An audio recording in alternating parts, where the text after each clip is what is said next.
What's up, guys? Travels here. Just wanted to talk about a couple different things today. First being BlueIso. Do have a shot of a maxed out Striker level 5 BlueIso Doctor Doom. And then also do some clarification on the Hydra 4.0 counter. We're going to take a look here. This is a L5 Striker Max Doom and a L5 Striker Green ISO Doom. And we're going to look just at some of the stats here, what it looks like. Hopefully we get some good confirmation from a blog this evening of the new ISO requirements. Well, maybe the same ISO requirements, but also some confirmation of whether or not you are going to need 5, kind of like Dark Dimension 4, or if you'd be able to, maybe just bring in 3 or 4 characters, which is going to make a big difference, right? So if we look at the stats for Doctor Doom and how we're going to allocate some of that blue ISO, when we start looking about where and who we're going to put the blue ISO into, it is Doctor Doom and maybe a Kestrel going to be able to carry a section, right? So if Doctor Doom and Kestrel can carry a section with, their new increased stats, you can see his stats are pretty massive. He's getting a 6,000 jump in damage. He gets a pretty big jump in his health. And keep in mind, with the health stat, if he is partnered with Invisible Woman, he gets even more health from that, which is awesome because maybe it makes him, a little more reliable outside of just the Doom rates too. But maybe not. Anyways, you can take a look at some of these stats, and we're gonna have to look at when everything's released. Is it worth going to level 5? Is it worth going to, maybe just level 4 or something similar to what we currently do with the green ISO? But time will tell, right? We'll have a better understanding. The reason why we're talking about those stats, though, is really wanting to get into this counter specifically. I've got a lot of feedback from this counter, and some people are just, they don't think that it works. It hasn't worked for them. I've got some other people that it works great. I've seen some information out there regarding, talking about just needing 2 minions and any minions. It's not just 2 minions, and it's not just any 2 minions. It's pretty specific to who it is and why. I will just preface this that I'm not using the right counter in this video. And the reason why I'm not doing that is because personally, my Hydra Grenadier sucks, and I don't want to invest any more resources into the team.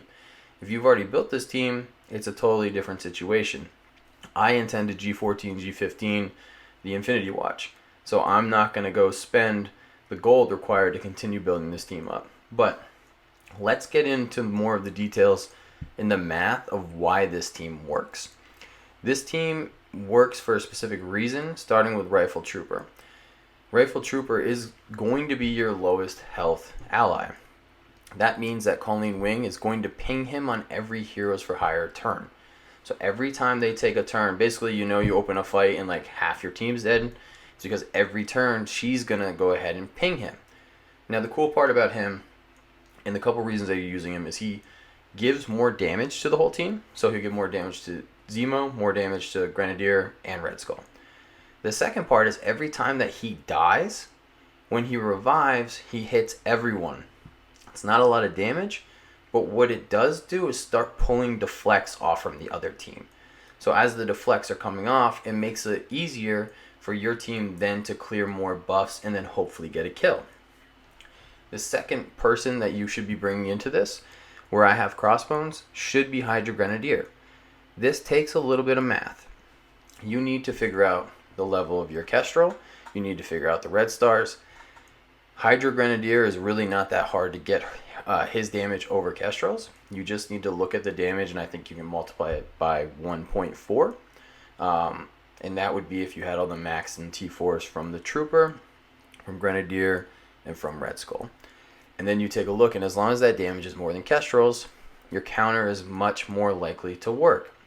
Now, the way that you have this mapped out, most of the time, Kestrel is still going to have the highest health on the team, regardless of what team you're using. If you're using Inhumans, if you're using Axemen, if you're using Shadowlands, you should know your team in and out before you go into this fight. Let me just preface this and say, I do not use these counters in security. I understand that Hydra gets immunity, but Kestrel doesn't. And Kestrel is your main damage dealer here. And if Iron Fist can pop her on the opening with a defense down and kill her, it's not good and you're probably not going to win. So you really need to map it out who it is. I've also heard things like this doesn't work at higher levels. There are times where this does work on a punch across at that 500-600K range. Don't do it in security. Don't do it with the defense down. Make sure that the highest health is on Kestrel. And keep in mind that if Kestrel dies, most of the time your next highest health person is going to be Red Skull. If Red Skull dies after her too, I mean, if Kestrel dies, it's probably over anyways. But then if Red Skull dies, then likely the fight's going to be over because then your minions don't revive. And that's the whole purpose of this sustain, right? This is a sustained battle, especially as Heroes for Hire gets larger. They're harder to kill quickly. And if you can't kill them quickly, this becomes a super sustained battle because they get revives for Luke Cage, Iron Fist, Misty Knight, and Colleen Wing. The reason why this approach can work is because your minions get 8 revives. So they can each revive 4 different times, which is super impactful when you're working through this fight. I've heard a lot of people say this fight doesn't work. It's not intuitive, right? Like, you can't use it at higher end. Guess what? There's so many teams that don't work at higher end. Check out Reminex's video on Shadowlands coming into this fight. I'll go ahead and link it in the comments. But what he's doing is he's taking in Shadowlands first just to kill a Kestrel most of the time, or just to kill a 5th, right? And then bringing a second team in. I'm not saying that this is going to work every single time and that this is going to be the primary counter, but at lower levels in that 300 to 400K range and all the way up to 500K range, this is a good comparable counter if you've already invested in Hydra. I'm not going to invest any more in Hydra. Let me be very clear about that. But if you have, a 900K Hydra, which I've seen out there, go ahead and use it, right? Like, this is a good use for it because this is a hard team to counter. You could potentially, and I'm not sure that this would work or not, but you could potentially even take this team and use this as the cleanup, right? So, like, if you bring in your Shadowlands and you can get Colleen Wing down, or you can get Misty Knight down, or Iron, or whoever it is, right? Like, if you can get someone in, this could be an extra cleanup team for you. So that's just kind of what I wanted to get out there today.